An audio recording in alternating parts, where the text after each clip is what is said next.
warahmatullahi wabarakatuh.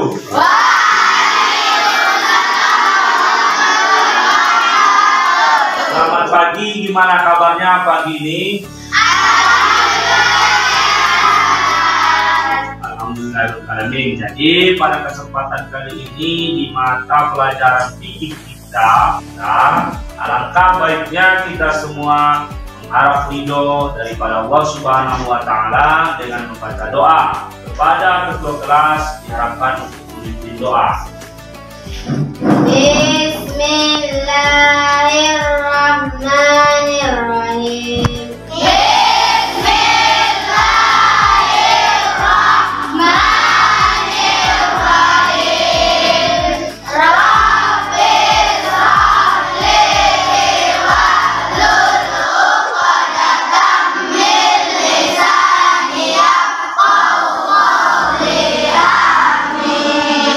Amin. Mudah-mudahan kegiatan kita ini diridhoi oleh Allah Subhanahu wa Ta'ala. Jadi anak-anak ustadz sekalian, pada kesempatan ini kita akan membahas tentang najis. Jadi sebelum kita mulai, Ustadz rasa perlu juga untuk coba mencek kehadiran anak-anak ustadz sekalian. Jika ustadz panggil nanti namanya, terharapkan mengangkat tangan sambil mengatakan hadir. Paham? Pertama di sini Indah Pratiwi. Hadir Ustaz. Marito Simamora. Hadir Ustaz. Inta Handayani. Jadi alhamdulillah hadir semua kan? Jadi kita akan membahas tentang najis. Sebelumnya Ustadz perlu pada kita semua apa itu pengertian daripada najis. Kita masuk pada materi. Ustadz harapkan kepada anak-anak semua untuk mempersiapkan alat tulis yang dibutuhkan seperti buku, pena, pensil ataupun alat lainnya. Sudah semua? Tujuan pembelajaran kita pada pagi hari ini yaitu tentang menjelaskan definisi najis, menunjukkan dalil tentang najis, dan menjelaskan macam-macam najis. Nah, di sini kita membahas tentang najis. Pengertian daripada najis ini ada dua. Yang pertama menurut bahasa. Menurut bahasa, najis ialah apa saja yang kotor. Dan yang kedua, menurut syara. Menurut syara berarti kotoran yang mengakibatkan sholat ataupun ibadah tidak sah seperti darah dan kencing. Jadi seterusnya di sini masuk kepada pembagian daripada najis. Najis itu dibagi menjadi 3 bagian. Yang pertama itu disebut najis muhaffafah ataupun najis ringan.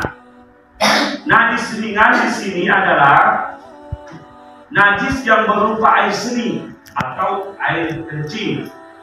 Istilahnya daripada anak laki-laki yang belum genap berusia 2 tahun dan tidak mengkonsumsi kecuali daripada ASI atau disebut air susu ibu. Dan yang kedua, di sini najis mutawassito. Najis mutawassito ini adalah najis sedang, adalah najis selain kedua macam, yaitu najis ringan dan najis berat. Nah, di sini najis mutawassito ini terbagi menjadi 2 bagian. Adalah yang pertama najis hukmiyah, yaitu najis kita yakin adanya, tapi benda ataupun zatnya, baik rasa, bau, warna, tidak lagi terlihat oleh mata kita, tidak ada lagi pada benda itu. Contohnya ada air kencing yang sudah lama kering. Contohnya ada adik kita tidur di tempat tidur, dia kencing di situ, tapi air kencing itu sudah kering dan tidak bisa lagi terlihat warnanya, tidak bisa dirasakan baunya, tidak tercium. Nah, ini termasuk najis hukmiyah daripada najis sedang ataupun najis pertengahan. Jadi najis ini cukup kita untuk mensucikannya kita mencuci najis ini cukup dengan mengalirkan air di atas benda yang terkena najis. Contohnya spray tadi, kita ambil air dalam satu wadah, kita alirkan. Tapi dengan syarat tadi warna dan rasanya tidak terlihat oleh kita lagi. Nah, itu sudah bisa kita pakai kembali untuk beribadah. Dan najis yang kedua, pembagian daripada najis sedang ini adalah najis ainiyah. Perbedaannya dengan najis hukmiyah adalah najis hukmiyah tidak terlihat zatnya, sementara najis ainiyah ini terdapat zat di salah satu sifatnya seperti baunya masih tercium, rasanya masih bisa kita rasakan, warnanya masih bisa kita terlihat. Ini termasuk najis ainiyah. Jadi untuk cara mensucikannya berbeda juga dengan najis hukmiyah tadi.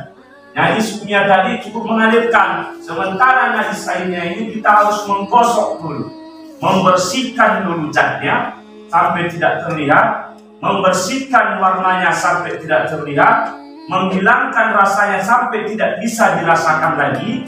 Nah, baru itu kita alirkan air. Nah, jadi itu perbedaannya. Jadi bagaimana kalau dia sudah kita gosok dengan pasir, sudah kita bersihkan dengan sabun, sudah kita gosok dengan kain, tapi zatnya Ustaz, warnanya Ustaz belum bisa hilang juga.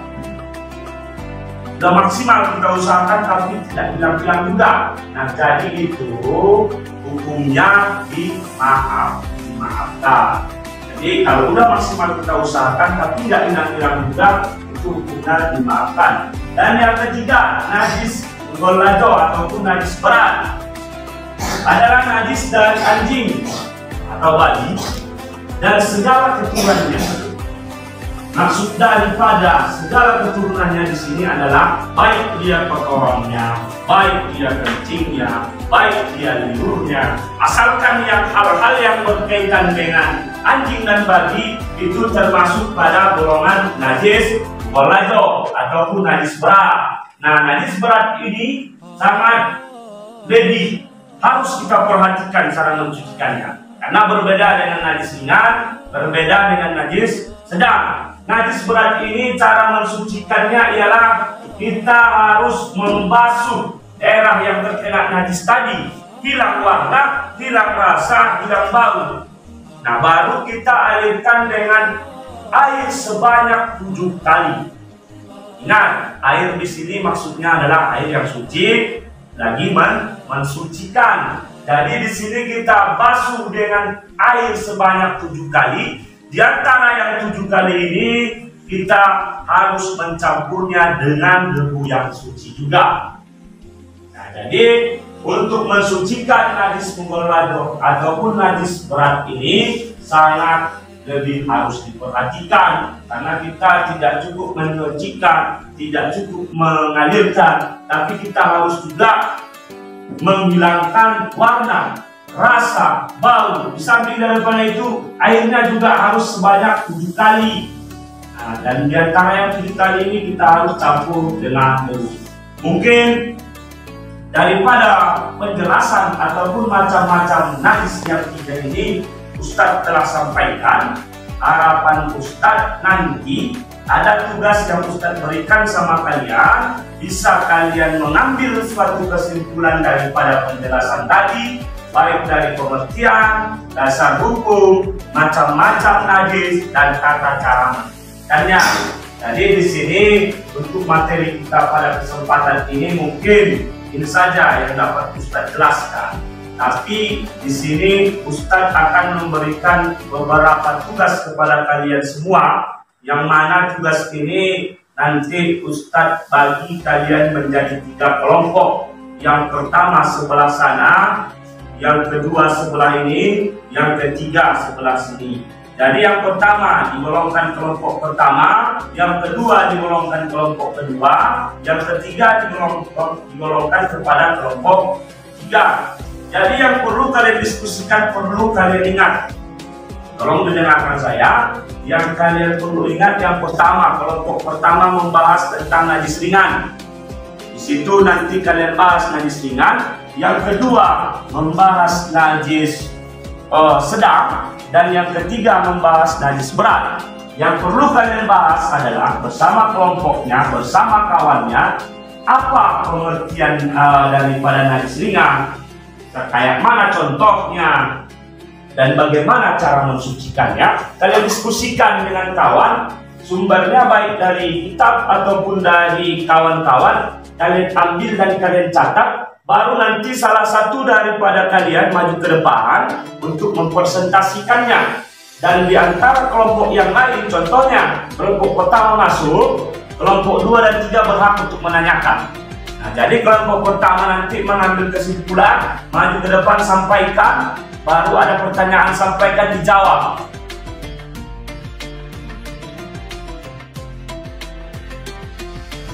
Jadi udah tadi ada hasil diskusinya, jadi Ustadz harapkan perwakilan daripada setiap kelompok nanti maju ke depan untuk mempresentasikan daripada hasil diskusi yang telah dibuat bersama teman-temannya. Jadi untuk kelompok pertama Ustadz harapkan maju ke depan menyampaikan apa daripada hasil diskusinya untuk mempresentasikan ke depan. Silakan, siapa urusannya? Ya, maju.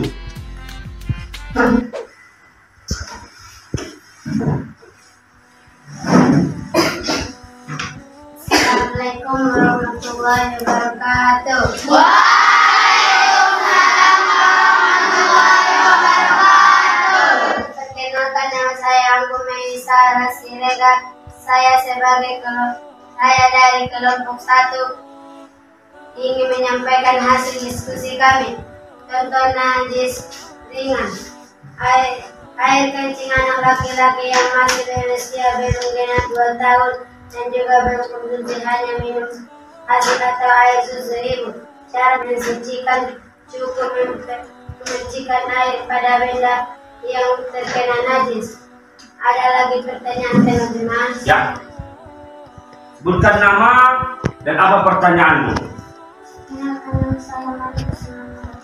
Bagaimana kalau anak itu baru 2 tahun tapi sudah makan nasi? Apakah itu masih najis ringan?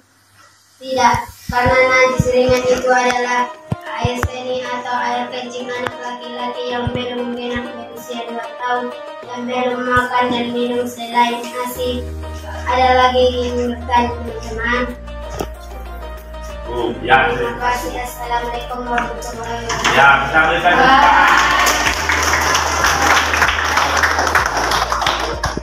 lanjut yang kelompok 2. Waalaikumsalam warahmatullahi wabarakatuh. Perkenalkan, nama saya Rizka Sana.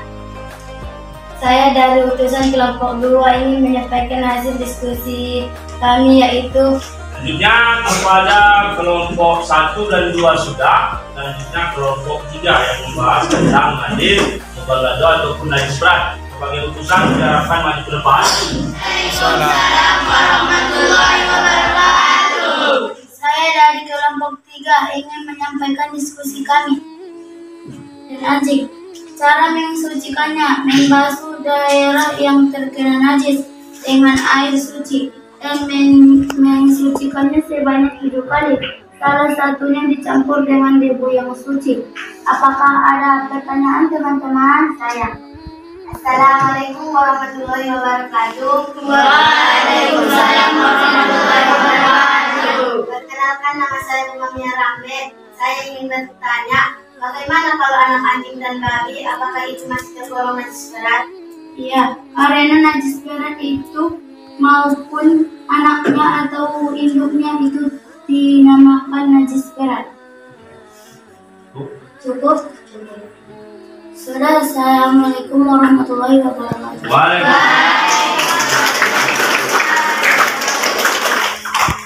Oke, alhamdulillah kita ucapkan banyak terima kasih atas kerja kelompoknya, baik kelompok 1, kelompok 2, kelompok 3. Nah, jadi pada kesempatan ini juga perlu Ustaz jelaskan, karena tadi hasil daripada kelompok ini saya rasa sudah jelas, tapi perlu Ustaz tambahi sedikit lagi terkait dengan pertanyaan-pertanyaan dari kawan-kawannya. Yang pertama tadi, bagaimana kalau anak itu laki-laki belum genap usia 2 tahun tapi sudah makan nasi. Ada seperti itu adik-adik, ada belum 2 tahun tapi udah makan nasi. Nah, jadi itu termasuk masih najis ringan atau tidak?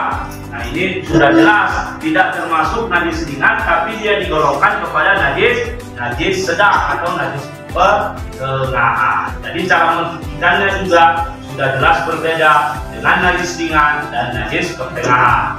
Mudah-mudahan pada pelajaran kali ini anak-anak sekalian merasa nyaman, tenang, dan senang. Jadi sebelum pelajaran kita ini kita tutup, Ustadz bertanya dulu, apakah cara pembelajaran kita pada kesempatan ini perasaannya bagaimana anak-anak semua? Alhamdulillah senang ya. Jadi syukur, mudah-mudahan Ustadz pribadi dan juga guru-guru yang lain bisa menerapkan sistem pembelajaran yang seperti ini hingga kalian lebih asik, lebih senang, dan pelajaran itu lebih cepat bisa kalian serap. Mungkin itu saja pada kesempatan kali ini. Ustadz mohon maaf kepada kalian semua jika ada kendala ataupun kejanggalan materi ataupun cara Ustadz mengajari, dan juga mohon ampun kepada Allah Subhanahu wa Ta'ala. Sebelum Ustadz tutup dengan salam, langkah baiknya kita ucap dulu Alhamdulillah. Assalamualaikum warahmatullahi wabarakatuh. Waalaikumsalam warahmatullahi wabarakatuh.